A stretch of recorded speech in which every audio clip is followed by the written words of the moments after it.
Kaitannya rezeki yang dijatah oleh Allah kepada seorang hamba itu ada hubungannya jatah rezekinya habis. Ya, jatah rezekinya habis. Ketika sudah menuju ajalnya. Kira-kira gimana Ustaz penjelasannya? Nah, ketika saya bawa berkat mau pamit, tuan rumahnya sibuk, tidak ada karena banyaknya tamu. Ada yang nyetuk, "Loh, Ustadz berkatnya kok podo, gak pantes. Loh ya jalun, wis tak siapno khusus berkatnya Ustadz." Berkat saya dibawa sudah, alhamdulillah berkat khusus. Begitu tahu tamu-tamu wis mulai kabeh, tak lihat sepeda motor kok gak centelan. Ini berkat khususin di sama langsung pamit pulang sampai di rumah. Anak-anak ya maklum ya, alhamdulillah lagi datang. Ini berkatnya di khusus.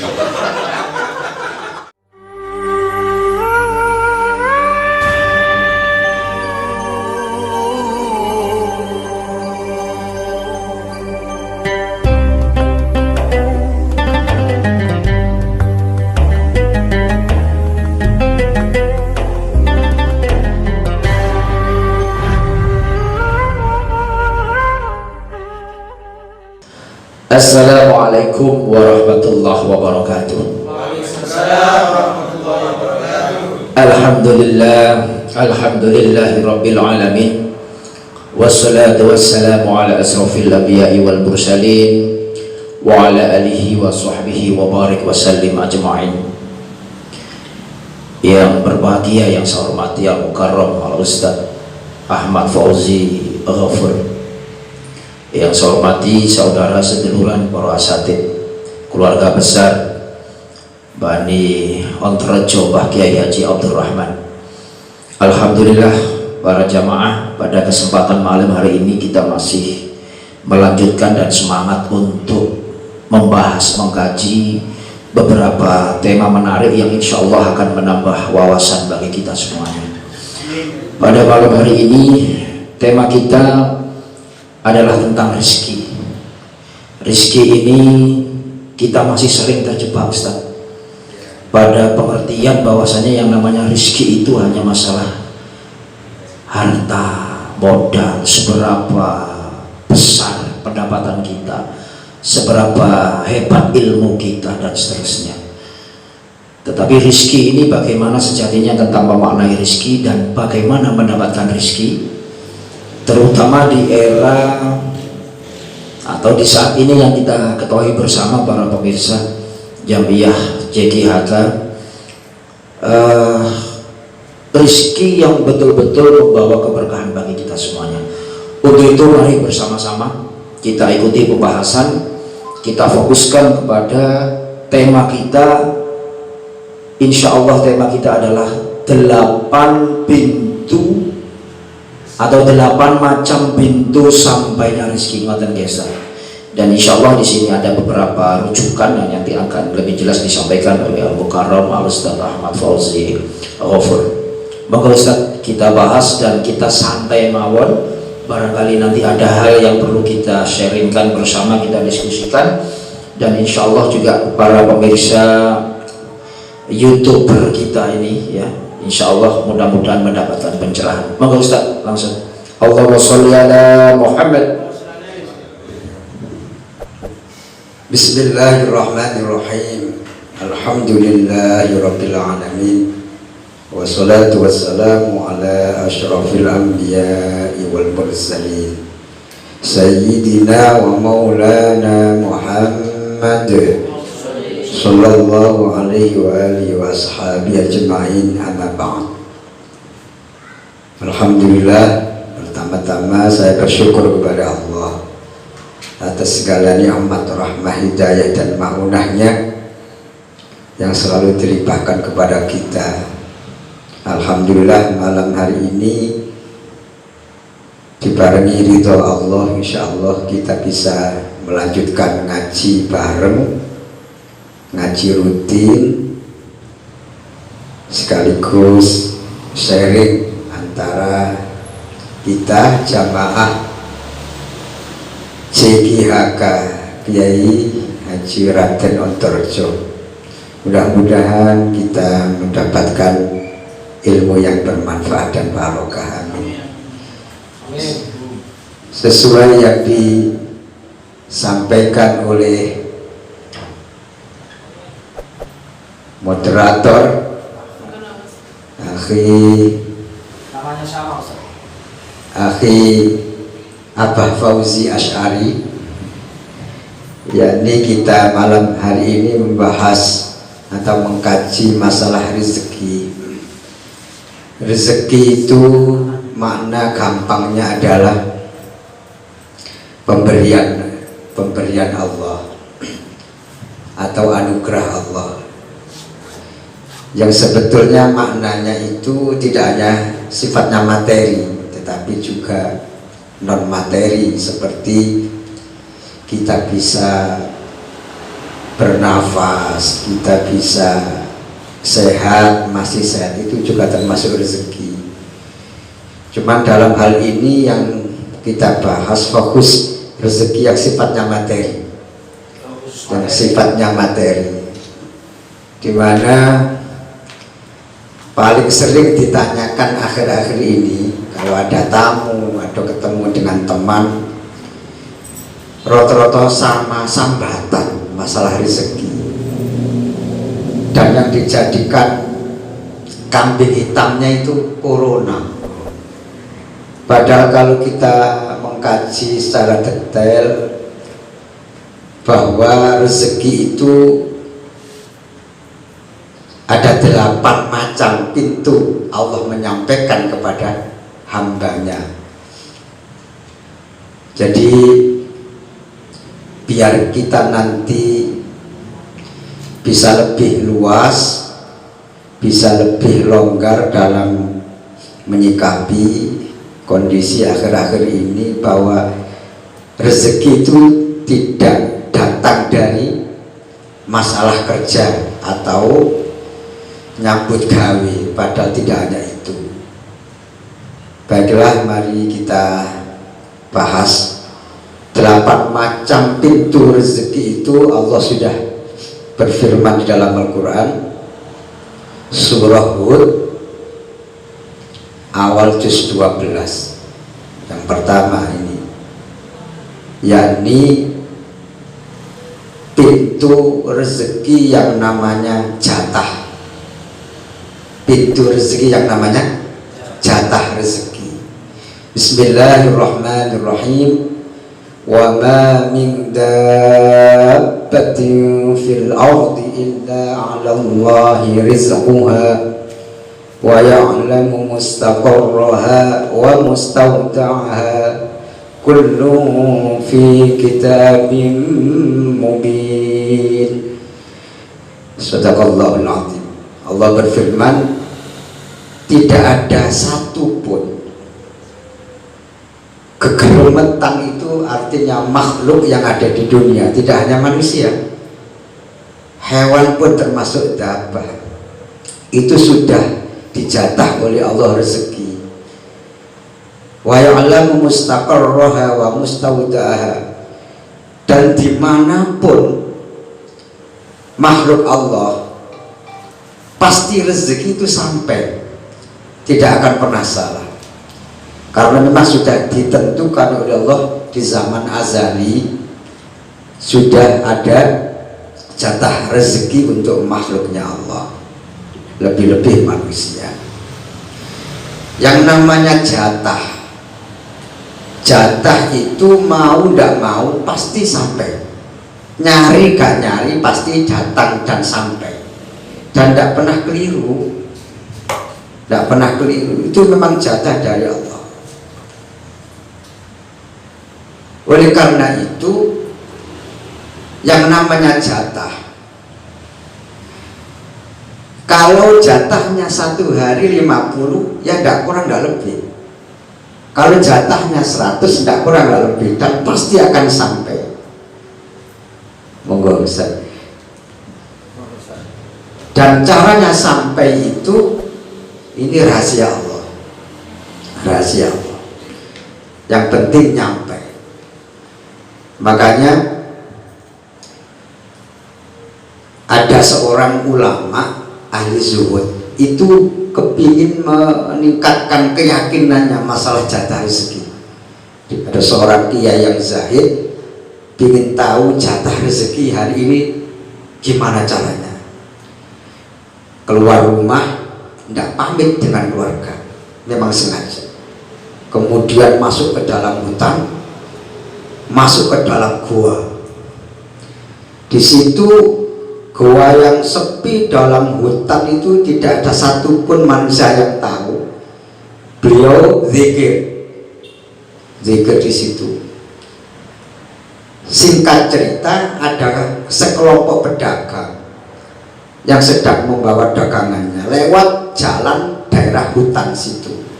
Ternyata hujan lebat, petir, akhirnya berhenti berteduh cari tempat. Ternyata tidak ada. Akhirnya sampai ke gua itu. Begitu masuk kaget, loh ini ada orang, siapa ini? Assalamualaikum, dia nggak mau jawab. Digerak-gerakkan tidak mau gerak. Padahal Kiai Zaid ini sadar, memang sengaja tidak jawab, tidak menghiraukan. Pengen tahu jatahnya Allah rezeki hari ini apa. Akhirnya kelompok pedagang ini bingung. Akhirnya dipaksa itu Kiai yang Zaid itu digendong, ditidurkan, mulutnya dipaksa dibuka. Akhirnya dikasih roti. Begitu roti masuk ke dalam mulut dan ke perut, bangun sambil tertawa. Otomatis pedagang ini bingung sampai, anta majnun, apa kamu itu gila? Tadi disapa tidak mau, dibangunkan tidak mau gerak, begitu dimasukkan roti tertawa. Kata saya ini orang sehat, cuman saya itu ingin membuktikan jatah rezeki saya hari ini apa. Ternyata jalannya seperti ini, saya tidak mau loh, dipaksa. Kesimpulannya, kalau jatah rezeki itu tidak akan pernah keliru. Masalah jumlah, masalah besar kecilnya berbeda, tetapi pasti nyampe. Nah, untuk malam ini mungkin ya tidak ada jatah rezekinya, yang kosongan kabeh kecuali ini. Kalau ada jatah rezeki ini. Rezeki kalau temanya makanan. Iya. Yang lain. Iya, kadang itu saya kalau ngaji itu ya kadang jatah ya, kalau kebetulan enak ya wedang jahe, kadang ya ada. Iya, macam-macam. Kadang air aqua ya lumayan lah. Saya nggak minta jatah itu. Jatah itu di bawah. Iya, ini jatahnya duduk di bawah ini. Jadi jatah, tapi namanya jatah ya cuman itu, tidak bisa lebih. Nah kalau jatah sampai cuman sedikit, pingin lebih banyak, harus dijemput lewat pintu lain dari pintu jatah itu. Tema kita yang kedua ini, pintu rezeki yang kedua adalah namanya usaha atau kerja. Di dalam surah An-Najm itu, wa laysa lil insani illa ma sa'a. Allah tidak akan memberikan rezeki kepada kita kecuali sedang berusaha atau ukuran usahanya. Nah, mungkin jatah hari ini kita dapat 50.000, tapi karena mau kerja, Allah buka pintu rezeki yang lain, akhirnya tambah. Atau usaha itu kan luas mana, kita minta, kita kerja, kita usaha. Misalnya kita ini dijatah nggak pakai, nggak ada jatah minumnya. Misalnya, tolong Mas Amri ambilkan aqua. Ini usaha. Datang aqua sini. Ini usaha namanya. Kalau kita diem aja ya nggak ada apa-apa nih. Iya, ini datang, habis ini Clio-nya datang minum. Ini namanya bagian dari usaha. Minta tolong atau apa namanya, kerjalah, kata kerja. Ini bagian dari usaha. Makanya tidak boleh diem. Kalau ingin dapat lebih banyak, tidak boleh diem. Intinya harus ada usaha. Ayam itu kalau diem dalam kurungan diem ya dapatnya itu. Tapi kalau mau teriak-teriak, yang punya perhatian si Allah. Atau keluar dari kurungan akhirnya kakinya gerak-gerak, dapat tambahan, berarti rezekinya melebihi jatahnya, yaitu lewat usaha. Ini sederhana. Ini pintu rezeki yang kedua, harus usaha. Yang ketiga itu adalah syukur. Bismillahirrahmanirrahim. Surah Ibrahim juz 13 agak akhir. La in syakartum la azidannakum wa la in kafartum inna adzabi lasyadid. Ini surah Ibrahim. Kalau ingin lebih banyak dari jatahnya atau lebih banyak dari jatah dan usahanya, tambahi syukur. Syukur itu pintu rezeki yang nomor 3. Segampangannya, panjenengan kalau maringi orang katakanlah 500, kemudian yang dikasih itu alhamdulillah matur suwun Pak Bos, padahal sampai duduk bos, Pak Bos matur suwun Pak Ustadz Pak Kiai, kita senang alhamdulillah. Dimai mung 500 saya wis senenge koyo ngono, ndak iki dimai akeh. Akhirnya gak tega akhirnya ditambahin lagi, ini Pak, ditambahin permen, ditambahin apa. Karena apa? Syukur alhamdulillah itu. Jadi kalau kita ingin rezekinya lebih, harus banyak bersyukur. Afdhalu doa alhamdulillah. Mandi itu mau utama itu alhamdulillah. Apalagi alhamdulillah ping 3 diceritakan, alhamdulillah 3 kali Allah itu langsung menghapus dosa kita. Alhamdulillah kedua, Allah langsung membuka hijab antara kita dengan Allah. Alhamdulillah ketiga, Allah mengabulkan doa kita. Itu diantara hikmahnya kalau kita mengucapkan alhamdulillah betul. Makanya sampai diundang tahlilan kan diurai dungono cok dawa-dawa. Alhamdulillah ping 3 wis mari seneng wong-wong. Karena apa? Mandi itu mau. Alhamdulillah. Maka dalam satu riwayat atau sering kita dengarlah, kiai-kiai itu ijtihad biar enggak monoton kalimat alhamdulillah, dibentuk kalimat lain, hamdan syakirin, hamdan na'imin, hamdan yuwafi ni'amika fi mazida. Intinya kan hamdalillah itu intinya. Ini jadi yang nomor 3, banyak bersyukur. Tapi syukur itu sebetulnya tingkat-tingkatan. Syukur itu yang paling rendah itu ya alhamdulillah itu paling rendah. Ada juga yang mengatakan termasuk orang bersyukur itu adalah gak sambatan, gak ngersulo, cara basa Jawa, itu termasuk syukur. Tidak menceritakan kekurangan kita atau kesulitan kita kepada orang lain, itu termasuk syukur. Alhamdulillah. Tapi meskipun alhamdulillah itu tingkatan syukur yang paling rendah, kita pun sering lupa. Eling-eling nek wis mangan keluarkan alhamdulillah. Padahal alhamdulillah itu dalam kondisi apapun. Bahkan sakit pun, ini penting. Bahkan sakit pun, kena musibah pun, kebiasaan para ulama ahli tasawuf, pertama kali yang keluar alhamdulillah. Alhamdulillah. Karena apa? Kalau kena musibah, sakit, kok alhamdulillah diangkat langsung oleh Allah penyakitnya dan diberi pahala, kemudian dikembalikan bahkan lebih baik daripada kondisi sebelum sakit.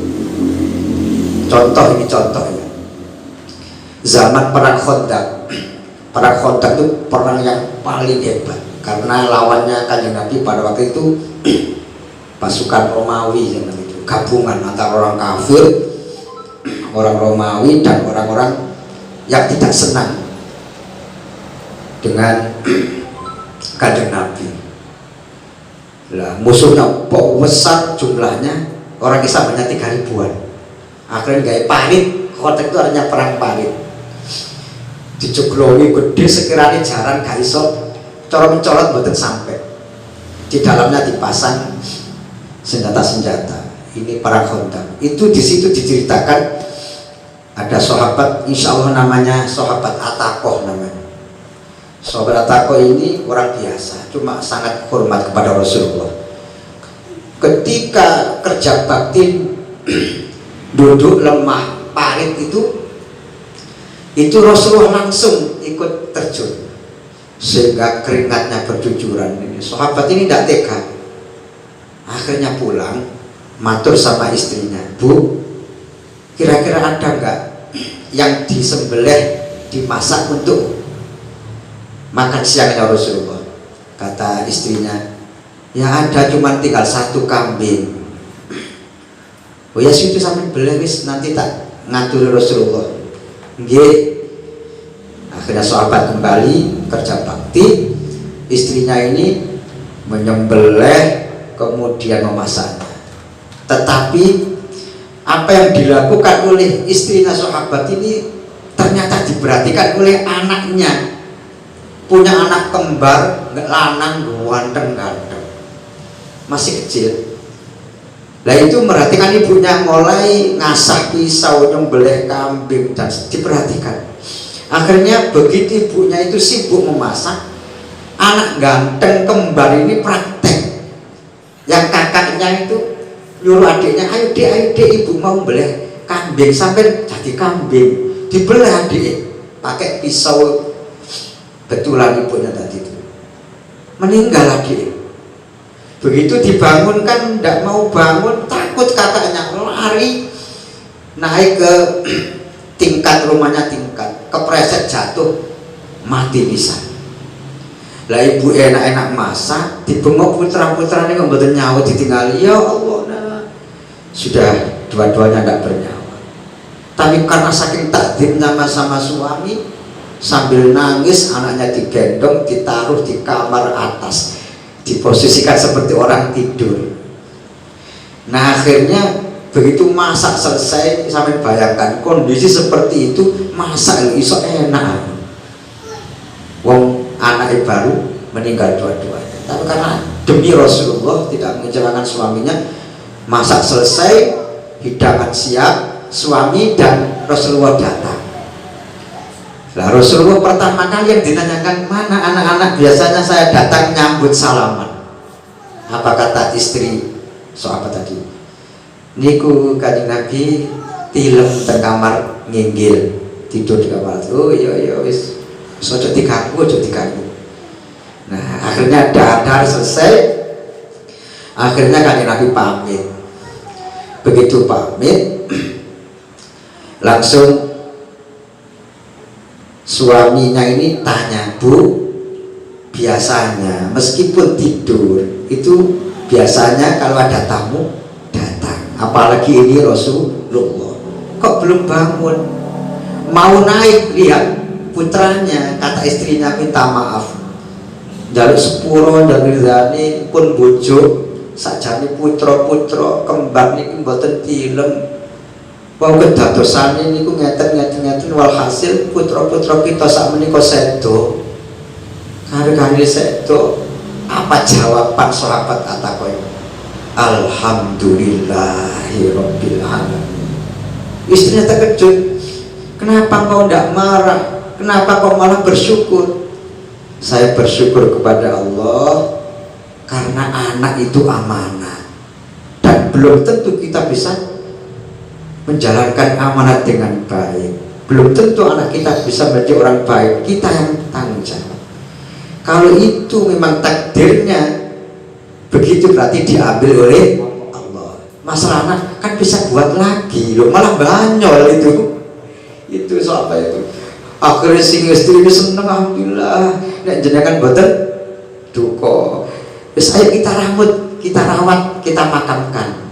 Datang ke kamar. Begitu mau dirawat, bangun anaknya 2 ini. Lo abah, lo ibu, kalau mari ngipi mereka ini swarga cita lho. Masya Allah, bekas lukanya disembelih juga tidak ada. Ini kesimpulannya barokah, syukur alhamdulillah. Mas duit didik katentek alhamdulillah. Kak dia duit ya alhamdulillah. Bojo muring-muring ya alhamdulillah. Ini jadi syukur pintu berapa ini? Pintu ketiga ya rezeki. Terakhir ini ada 8. Nanti kita buat part 2 saja Ustaz. Terlalu panjang. Yang keempat adalah sedekah. Pintu syukur yang lain adalah sedekah. Dalam Al-Qur'an Allah berfirman, "Man jaa'a bil hasanati falahu asyru amsalihha." Siapa yang melakukan kebaikan satu, yang ikhlas, sedekah kan termasuk kebaikan, akan dikembalikan Allah kontan 10 kali lipat.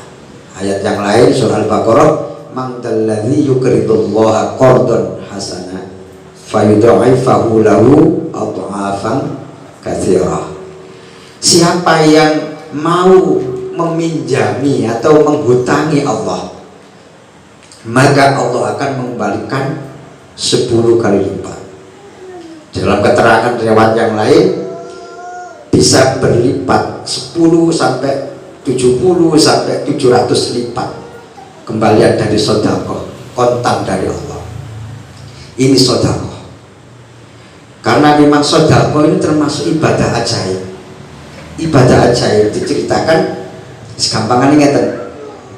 Ada ustadz, ada kiai, ada orang santri pakai kopiah, pakai baju muslim setiap hari sholat. Ada orang lain ngomong, orang itu loh santri ahli sholat, ustadz pinter, tapi sayangi medit. Murid ini loh gak enak, gara-gara medit itu menutupi semua. Akhirnya itu loh elek. Nek wong bakhil itu begitu. Iya. Tapi sebaliknya wong itu loh gak tapek santri, gak tapek pinter, tapi loman. Akhirnya rapi, endingnya loh bagus. Makanya diceritakan orang bakhil meskipun alim itu tempatnya neraka paling bawah. Itu. Masya Allah. Jadi sedekah itu luar biasa. Maka siapa yang mau sedekah, apalagi sedekah siri, tudfi'u ghadabar Rabbi. Apa? Memadamkan ghadabnya Allah. As-sadaqatu tatba'ul bala, menolak bala. Jadi sedekah itu luar biasa. Nah, ini ada pelajaran khusus masalah sedekah biar kita tambah yakin. Memang sementara ini, mohon maaf, saya tidak niat mengkritik, tapi perlu saya sampaikan. Kita ini sudah terkondisikan oleh hitung-hitungan coro matematika. Orang itu jelas semuanya jawab, kalau 10 dikurangi 3 pasti menjadi 7, 1000 dikurangi 100 pasti menjadi 900. Karena dari kecil itu kita belajar matematika. Notabene ilmunya orang non muslim, bukan kita.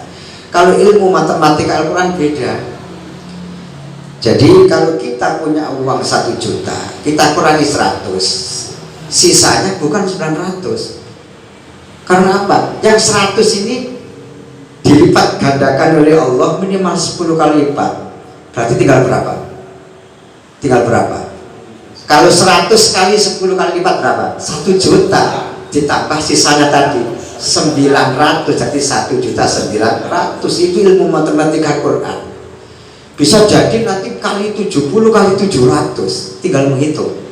Ini ilmu matematika Al-Quran. Oleh karena itu saya pernah diajari oleh kiai saya, Kiai Haji Ahmad Nasrullah Tambak Beras Jombang. Waktu saya masih kecil, kelas 2 mu'alimin. Itu kebetulan saja itu kalau malam itu saya itu sering bangun. Nah, ketika kira-kira jam masih jam berapa ya, jam 11, saya dibangunkan sama Abah Nas itu. Di saat teman-teman yang lain tertidur, saya sering tidur di dalam, di teras dalam itu.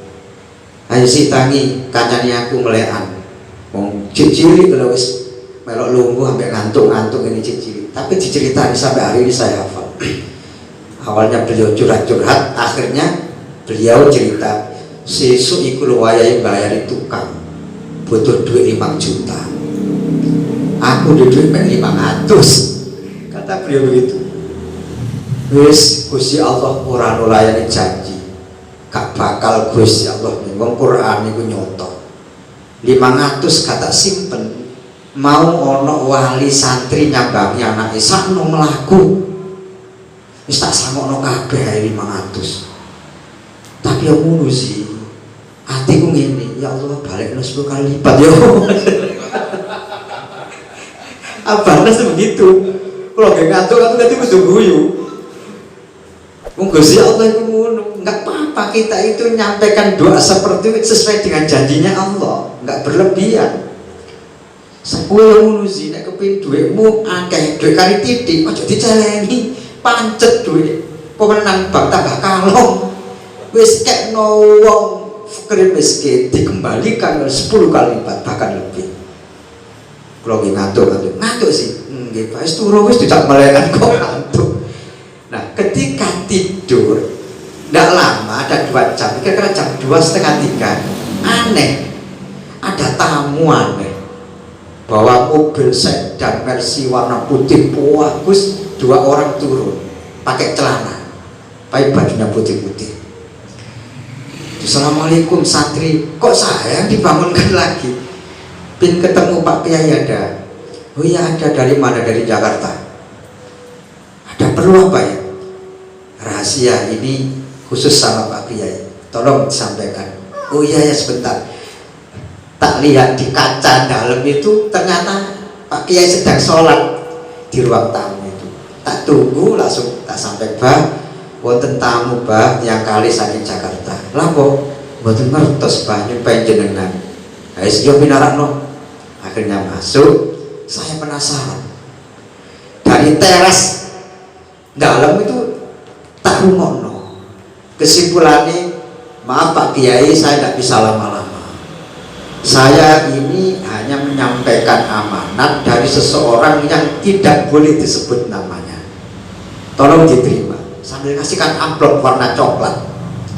Loh ini dari mana? Apa? Maaf Pak Kiai, tidak boleh menyampaikan, kecuali hanya menyampaikan amanat. Mohon maaf Pak Kiai, saya pamit dulu. Loh sebentar kata Pak Kiai Nasrullah. Akhirnya masuk ke dalam. Nah, prediksi saya kira-kira ya, ngambil uang sebagai rasa terima kasih mau diberikan kepada 2 orang. Tapi ketika Pak Kiai masuk ke kamar, 2 orang ini pulang nggak pamit, berosot itu boson. Is pokoknya Melayu metu. Lah saya nggak bisa berbuat apa-apa. Saya tahu tadi itu tidak boleh pulang, tapi makso mantu. Pak Kiai keluar dari kamar bawa uang. Loh, nanti tamu sih, ini kubah mantu, tutu tono, bahasanya kan langsung inti tutu tono, tak tutu itu Melayu bau muantar wis gak ono. Di dalam antara pintu gerbang itu loh, kait melaku itu wis gak ono. Sak motor-motor gak ono. Jadi hati-hati nih, orang kelambi putih-putih, motor putih, hati-hati. Begitu Melayu ngapunten bakun boten nenten bang, mobilnya nggih boten nenten. Apa kata Pak Kiai Nasrullah? Wah malaikat sih, malaikat. Wis gini, ayo dibuktekno kon saksine. Hanya saya pribadi. Amplop dibuka. Lho sih persis 5 juta. Wah, bayari tukang ini pas 5 juta. Ya Allah. Ini satu, pelajarannya kedua gak kalah pentingnya. Cara akal itu memang sulit. Memang termasuk Kiai nyentrik Kiai Ahmad Nasrullah. Ketika ngajar tafsir jalan di kelas saya, kelas 6 mu'alim ini, bawa rokok di Samsul 2 cepet. Masuk itu Fauzi, domno konco-konco mesti ngerokok. Ayo rokokan. Si ono temennya ini Kiai momen santri rokokan itu. Saya tidak paham awalnya, saya bagikan. Jadi kelas itu kayak ngumpul kabeh rokokan kecuali si kang merokok. Nah, ketika dapat beberapa sedotan, ayo dimatikan rokoknya, ngaji dulu. Kebetulan ayatnya manja abil hasanati falahu asyamsaliyah. Rupanya wis di planning sama apa ini. Kena opo ngerti apa? Faham nek tak merokok Bang. Mboten ngertos, Bah. Ngerti ore, aku maksud tak rokok perkara rokok untek. Nek sedekah kok dibalik Gusti Allah luwe akeh ngoten.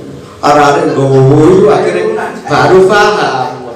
Wis ngaji tafsir belum selesai itu ada tamu abdi dalam zaman itu Kang Basar namanya itu datang, Bah, ampun Bah, ada tamu wis wae ngaji mulang mau tamu nggih tapi mboten purun kondur kejaba kepanggih apa ini Raden Meksa ya wis kok ngenteni kari titik.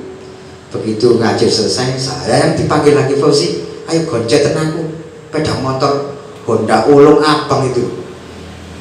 Aku untuk Pak kula mboten saged sepeda motor ngeten iki.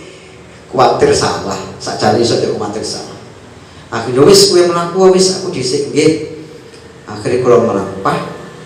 Apa sudah di dalam saya baru nyampe pondok. Begitu saya datang apa keluar sih tamu nih curu nang mobil kok nggih Bang. Mau saya silakan untuk masuk. Turun dari mobil sudah bawa kardus gawede. Tulisannya Ji Samsu. Tapi batinku langsung apa keluar. Loh, itu apa sih? Nggih Pak, Ji Samsu kerdus. Iya, orang cepet buru bisa kerdus. Artinya apa? Kalau kita mau melakukan sedekah, jangan ngitung matematika. Keluarnya berapa. Kalau keluarnya berapa pasti dipikir karine piro. Jangan, tapi yang diingat adalah saya keluarkan sejumlah ini pasti kembalinya sebesar ini. Itu latihan saya. Ini jenengan sampai duit entek ojo dicarengi wis sedekah. Kali nggih lo bisa. Yo angel ngene iki. Biasa iku yo nek balik yo. Ini latihan harus yakin dengan Quran. Ini sementara 4 pintu macam materi. Ya, mudah-mudahan nanti kita bisa ketemu lagi dan melanjutkan yang 5, 6, 7, 8. Mudah-mudahan manfaat. Amin.